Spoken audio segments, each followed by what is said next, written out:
When you were like a little kid, right, did you expect this to happen? No, when I was little, I always wanted to be a famous break dancer or rapper or something, and it wasn't until about the age of 11 when I started getting interested in rock music, because I heard one of Dad or Mum's first Black Sabbath albums, and just inspired me to get a guitar and start playing. Right. So you can break dance? No, not anymore. I could when I was little. I was doing the robot and all the crazy stuff. I would have been so cool if I remembered, but I forgot. Could be the time to bring it out. Yeah, maybe. It's unusual for children sometimes, right, to actually like what their parents like. Did you find that? Did you actually want to like the stuff, or you sort of thought you might hate it when you started listening to their records first? Oh, I thought I'd hate it. I always thought it wouldn't be good because it's older people's music, but I put it on and I immediately it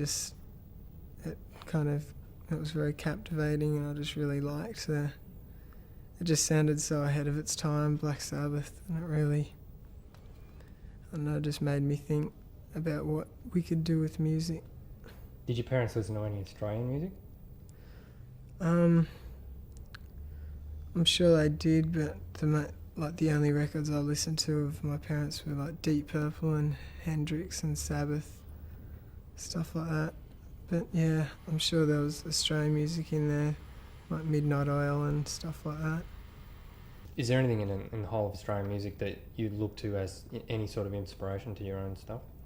Yeah, Midnight Oil, I didn't discover them until I was about 14 or 15. But when I heard 10 to 1, it was really energetic and just really creative and different in a way that most Australian pub rock wasn't at the time. Most Australian pub rock didn't really appeal to me except for Midnight Oil, because it was pub rock. It had all the energy, but it also had a lot of experimentation and different angles and approaches to different songs. You've sort of had, for a normal band, you've had like a dream run. There's probably a lot of bands that would think, why hasn't it happened to us? Like, do you think you've had it easy, or you've just been so good that you've... No, I don't think we're so good that we deserve everything. I think we were doing the right music at the right time. I think when we got discovered... should I wait for that? Okay. Yeah, when we first started, it was both a negative and a positive, being discovered so early. I think if we were discovered now, we would start off on a much more original note, because now I don't think we sound like anything around at the moment. Whereas with our first album, it sounded a lot like the music that was popular at that time, which didn't really bother us. It was just, if it wasn't for that, we probably wouldn't have got signed. So just explain what that music was then?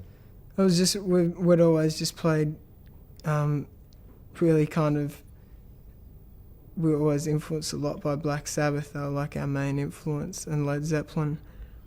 It just so happened that we weren't very good at playing that style of music, so we got put into the whole grunge category because it was such a garagey, heavy music term, and we weren't playing garagey because that's what we wanted to play. We were playing to the best of our potential.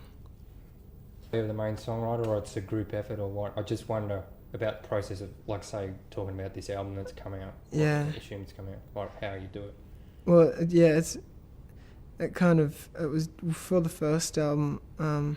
Some of the songs I wrote by myself, and some of them I wrote with Ben. But I've always wrote the lyrics by myself because I just want to. It's like a form of expression, so I just want to have it, just for me to write.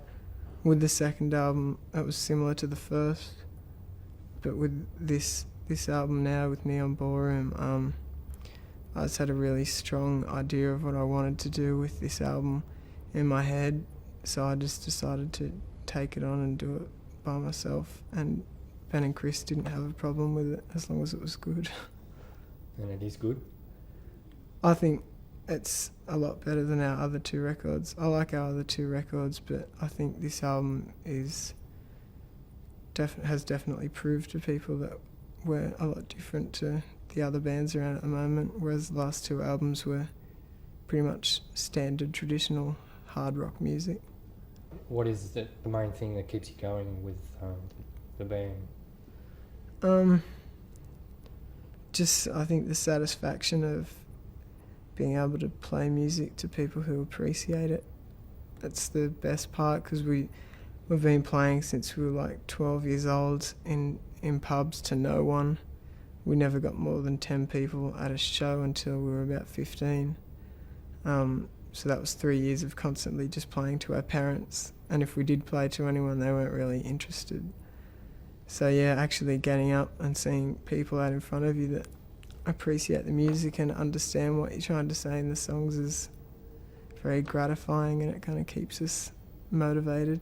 One last question: where do you think you fit within the Australian sort of thing? You know, over the last 40 years, what would you say your contribution's been? I think in a lot of ways we've opened the door for younger bands. People tended to think that bands had to be in their mid to late 20s or early 20s to kind of be in a position to be played on the radio and stuff like that.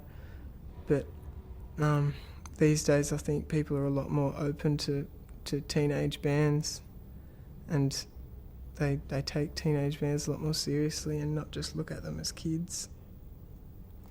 I think that's about all we've contributed.